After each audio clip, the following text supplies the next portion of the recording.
Hi, this is Derek. Now that Avengers Age of Ultron has been released, I thought I'd do a ranking video where I rank all the Marvel Cinematic Universe movies so far, Phase 1 and 2.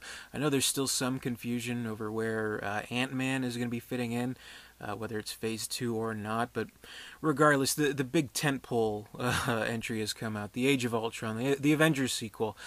So I thought I'd do a ranking, and we've had 11 movies come out so far, so that's quite a bit. So that's what we've had up till now, so what I'm going to do, I'm going to rank. So here is my ranking of the Marvel Cinematic Universe, Phases 1 and 2.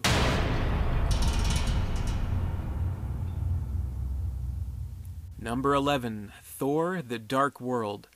While the first Thor had some much welcome fantasy elements brought into the series, with this second standalone film for the God of Thunder, I think they've been taken for granted.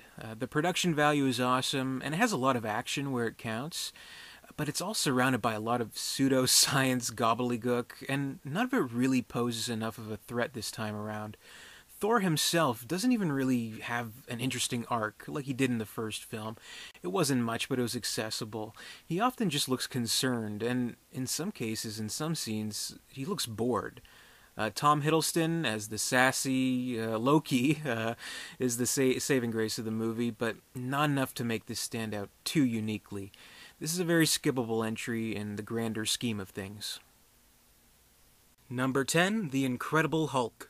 We can probably cut a little bit of slack to Marvel because they're still setting up their continuity and still experimenting with what works. And this is a perfectly decent movie with some cool Hulk action, and it's a lot more accessible, if less thoughtful, than the much maligned Ang Lee version.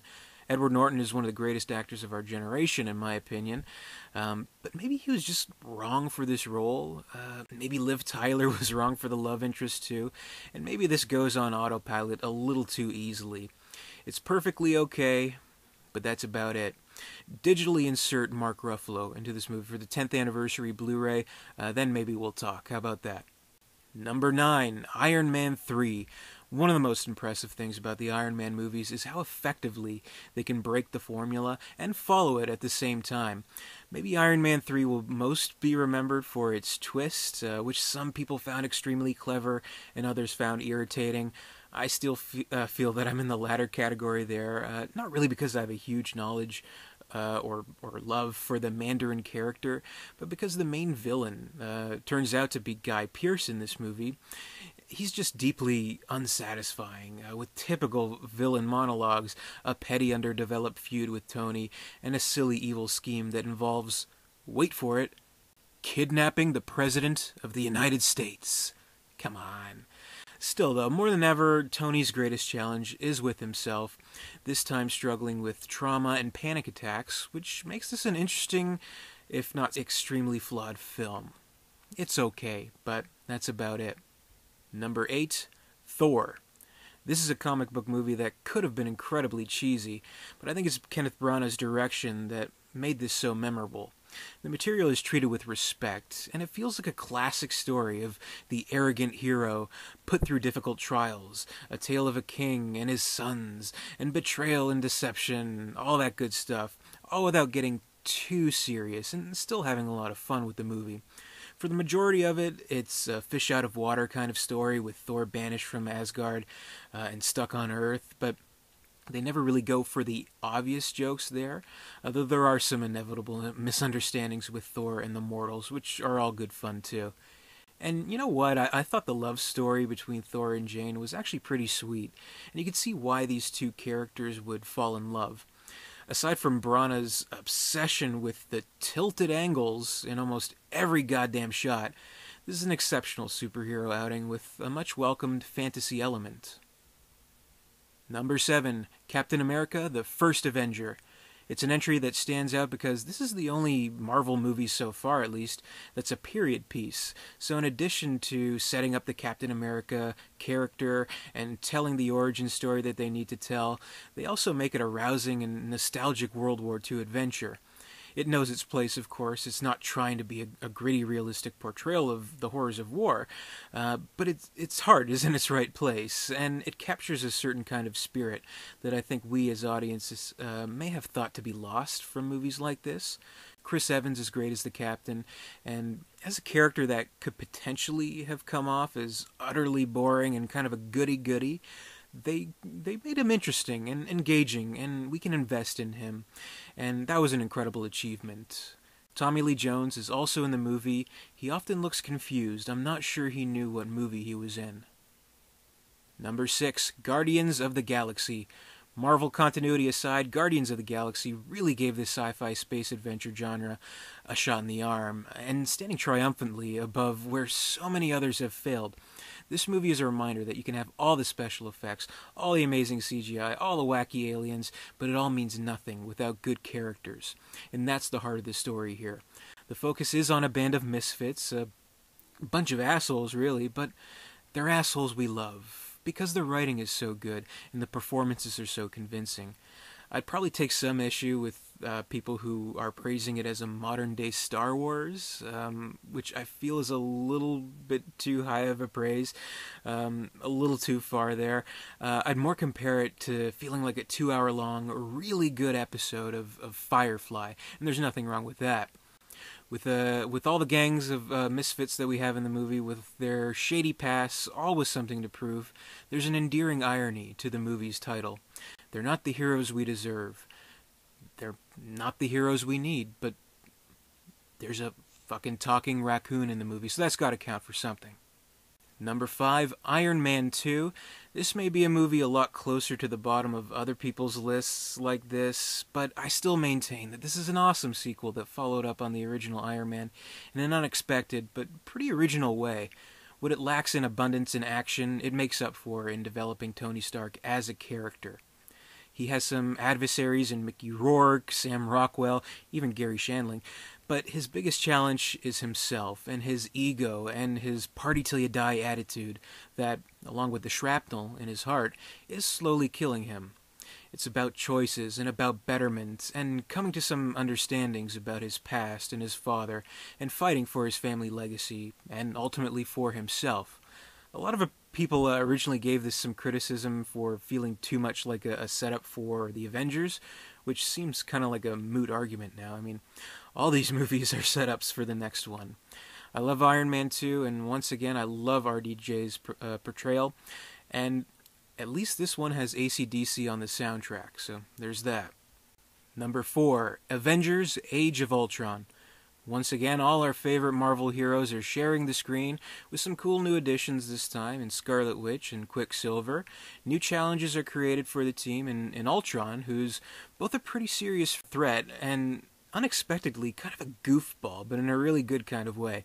And once again, we get some great chemistry between the characters.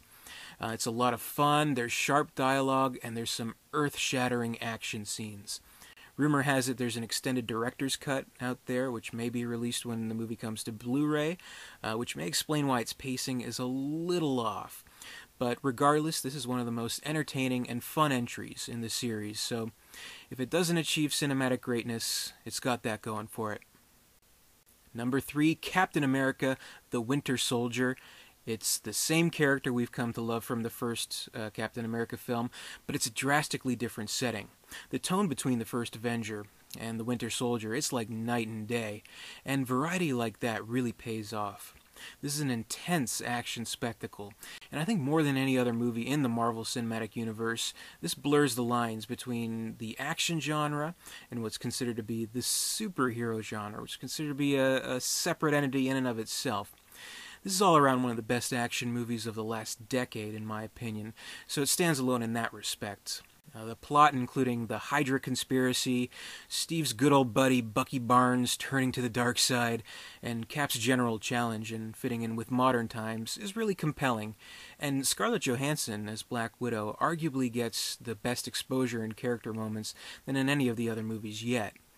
It's a thrilling actioner that blends awesome practical stunts and CGI in a seamless way, and it promises great things to come from Infinity War, from the Russo brothers, who display a lot of directing talent here. Number 2, The Avengers. This is probably going to go down as one of the best comic book movies ever. In part, it's due to the novelty of it all, sure, at the time, and this is just 3 short years ago at this point.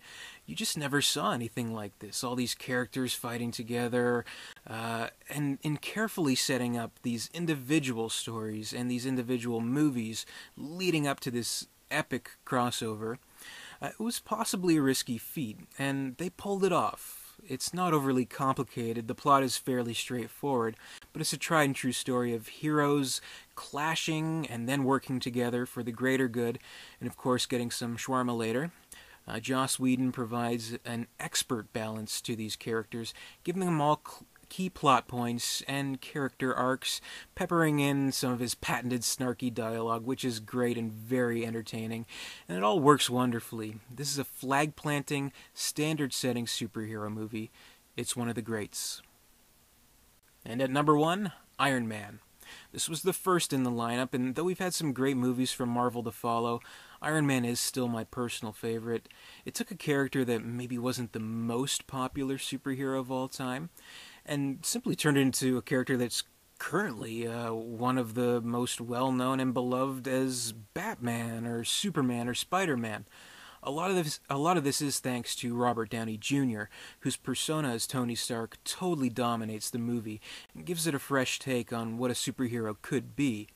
Our heroes can be conflicted, sure, but they can sometimes be sarcastic douchebags, and the movie can be fun. This is a fun movie, and Jon Favreau, in directing, knows how to deliver an entertaining movie without sacrificing well-developed characters. And that's the key to Tony Stark. He's conflicted. He has a bad side, but he ultimately chooses to fight for good. And that's what makes him so lovable despite his flaws. And that's what's made him so endearing movie after movie. There's a charm to the first Iron Man that, for whatever reason, just wasn't quite captured in the same kind of way for the next movies. Not to devalue those other movies, but this one is just special. I don't know quite how to put it. It's a great movie, and it's still my favorite of the bunch.